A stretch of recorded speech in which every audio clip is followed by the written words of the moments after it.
যখন কোনো বান্দা সূরা ফাতিহার একটা করে আয়াত বলে আলহামদুলিল্লাহি রাব্বিল আলামিন, সঙ্গে সঙ্গে আল্লাহ জবাব দিয়ে বলেন হামিদানি আবদি, বান্দা তুই আমার প্রশংসা করলি।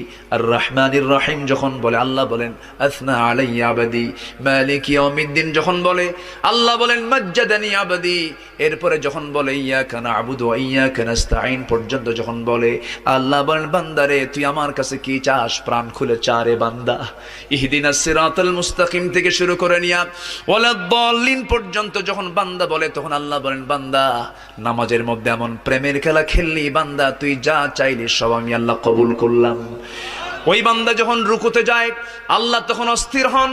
ওই বান্দা যখন সিজদায় যাওয়ার জন্য প্রস্তুতি নাই, সমস্ত ফেরেশতাকে ডাক দিয়ে বলেন ও ফেরেশতারা, এই বান্দাগুলো আমাকে দেখলো না, রাসূলকে দেখলো না, কোরআনকে দেখে হাদিসকে বিশ্বাস করে আমাকে খুশি করার জন্য তার সবচেয়ে সম্মানজনক